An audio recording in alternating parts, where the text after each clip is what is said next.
Om Swastiastu, kami dari kelompok 6, kelas A2A, Fakultas Farmasi Klinis, Universitas Bali Internasional akan mempresentasikan tentang stimulan sistem saraf pusat. Berikut nama kelompok kami. Sistem saraf adalah sistem koordinasi berupa penghantaran impuls saraf ke susunan saraf pusat, pemrosesan impuls saraf, dan pemberian tanggapan rangsangan. Stimulansia merupakan zat yang dapat merangsang sistem saraf pusat atau SSP. Adapun mekanisme kerja obat stimulan, yang pertama, pemblokan selektif penghambatan sel saraf, yang kedua, rangsangan langsung kepada saraf. Adapun tujuan obat stimulan atau susunan saraf pusat, yang pertama adalah analeptik, penurunan nafsu makan, pengobatan depresi mental, pemeliharaan kesegaran, pemulihan kehilangan kesadaran, dan mempercepat pemulihan refleks normal setelah anestesi. Golongan obat stimulan sistem saraf pusat ada 4. Yang pertama ada analeptika, turunan metilsantin, perangsang psikomotor, dan halusinogen. Obat-obat analeptika adalah kelompok susunan saraf pusat yang relatif non-selektif. Analeptika juga dapat digunakan sebagai obat pilihan untuk pengobatan depresi pernafasan. Mekanisme kerja, aspek farmakokinetik dan farmakodinamik dari obat golongan analeptika. Yang pertama adalah niketamid. Mekanisme kerjanya masih belum diketahui secara pasti. Farmakodinamiknya sebagai perangsang pernafasan pada medula digunakan untuk pengobatan depresi pernafasan dan disebabkan oleh obat penekan sistem saraf pusat. Yang kedua ada doxapram HCl. Mekanisme kerjanya juga masih belum diketahui secara pasti. Farmakodinamiknya digunakan untuk pengobatan depresi pernafasan yang disebabkan oleh obat anestesi. Yang ketiga ada phenylketontrazol, di mana mekanisme kerjanya juga belum diketahui secara pasti. Farmakodinamiknya dapat menimbulkan kejang dan merangsang eksitasi dan penghambatan saraf, digunakan untuk pengobatan depresi pernafasan yang disebabkan oleh obat penekan sistem saraf pusat dan dapat diulang dengan selang 30 menit bila diperlukan. Selanjutnya ada pikrotoksin, di mana mekanisme kerjanya adalah memblok hambatan parasinaptik dan merupakan antagonis terhadap kerja GABA. Yang kelima ada strychnine sulfat, di mana mekanisme kerjanya merangsang sistem saraf pusat dengan memblok secara selektif hambatan postsinaptik. Yang keenam ada bemergrid, di mana mekanisme kerjanya dapat merangsang sistem saraf pusat dengan bekerja sebagai antagonis terhadap kerja GABA, di mana farmakodinamiknya digunakan untuk pengobatan dosis keracunan turunan barbiturat. HKSA dan modifikasi molekul analeptika. Yang pertama adalah niketamid, merupakan stimulan tipe amida yang tersubstitusi. Yang kedua adalah bimegrida. Berikut merupakan turunan bimegrida beserta aktivitas yang ditimbulkannya. Turunan metilsantin. Turunan ini dapat merangsang korteks cerebral dan pusat medula yang menyebabkan relaksasi otot polos. Berikut merupakan turunan metilsantin dan mekanisme kerjanya. Yang pertama adalah kafein, merangsang pusat pernafasan. Yang kedua adalah teofilin, menghambat secara kompetitif siklik nukleotida fosfodiesterase. Yang ketiga adalah teobromin, memiliki efek yang sama dengan teofilin namun lebih lemah. Berikut merupakan hubungan struktur dan turunan metilsantin, dapat dilihat pada gambar. Perangsang psikomotor adalah senyawa yang dapat merangsang pusat psikomotor sistem saraf pusat, digunakan terutama untuk meningkatkan suasana hati dan harapan pada penderita mental. Dapat dibagi menjadi dua, yaitu perangsang pusat simptomimetik dan antidepresan. Perangsang pusat simpatomimetik dapat menimbulkan efek perifer atau autonomi, dengan efek samping yaitu nervous, insomnia, iritasi, anoreksia, dan jantung berdebar.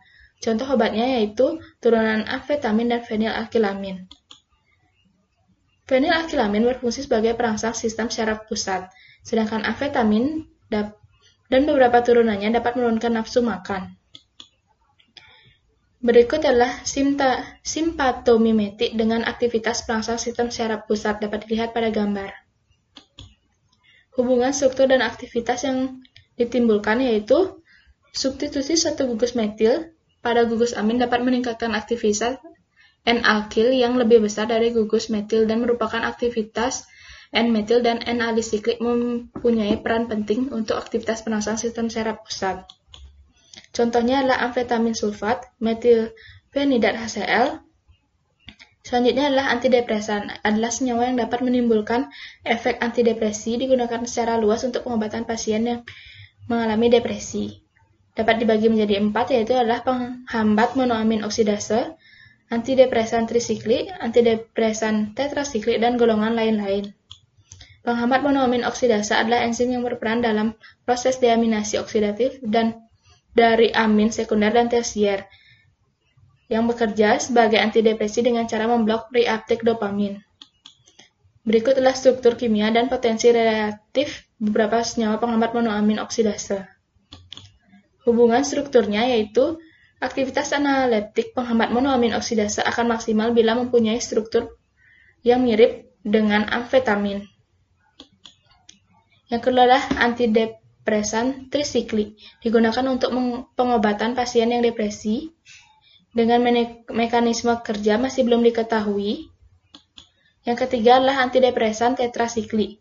Yang pertama adalah maprotilin HCl, yang kedua adalah mianserin, yang keempat adalah amoxapin, selanjutnya adalah mitrazapin, dan selanjutnya adalah golongan obat lain-lain. Ada transodon, amimeptin HCl, moclobemid, yang selanjutnya adalah fluvoxamin maleat.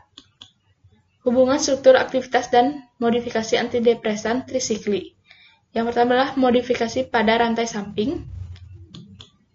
Yang kedua adalah modifikasi pada cincin trisiklik. Contohnya adalah imipramin HCl. Yang kedua adalah amitriptilin HCl. Halusinogen adalah senyawa yang dapat merangsang sistem saraf pusat, mengubah suasana hati, pikiran, persepsi, dan tingkah laku. Dapat dibagi menjadi 3 kelompok, yaitu turunan feniletilamin, indol, dan marijuana. Turunan feniletilamin yang aktif sebagai halusinogen hanyalah 3,4 dimetoksi, 3,4,5 trimetoksi, dan 2,3,4,5 tetrametoksi feniletilamin. Dengan hubungan struktur dan aktivitasnya adalah adanya percabangan metil pada rantai samping dapat meningkatkan aktivitas perangsang sistem saraf pusat dan halusinogenik.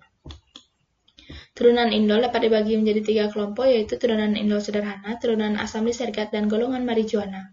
Turunan indol sederhana mempunyai struktur 3 beta aminoetil indol, yaitu suatu struktur umum dari serotonin dengan penambahan turunan N,N dimetil.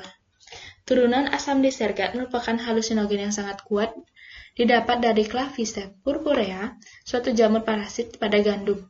Hubungan struktur dan aktivitasnya adalah adanya atom C asimetrik seperti pada C8 dan C5 dapat menghasilkan 4 diaster eoisomer. Berikut adalah 8 struktur kimia dan aktivitas beberapa turunan asam lisergat. Selanjutnya adalah turunan marijuana. Marijuana produk dari tanaman ganja yang dapat menimbulkan halusinogen dan europia. Marijuana mengandung turunan cannabinoid yang sangat bervariasi. Kesimpulan, perangsang sistem saraf pusat adalah senyawa yang dapat menimbulkan rangsangan tidak selektif pada sistem saraf pusat. 2 mekanisme umum yang terlibat pada rangsangan sistem saraf pusat adalah pemblokan selektif hambatan syaraf, yaitu pemblokan hambatan postsinaptik dan pemblokan hambatan prasinaptik, dan rangsangan langsung pada syaraf. Perangsang sistem saraf pusat dibagi menjadi 4 kelompok, yaitu analeptika, turunan metilsantin, perangsang psikomotor, dan halusinogen.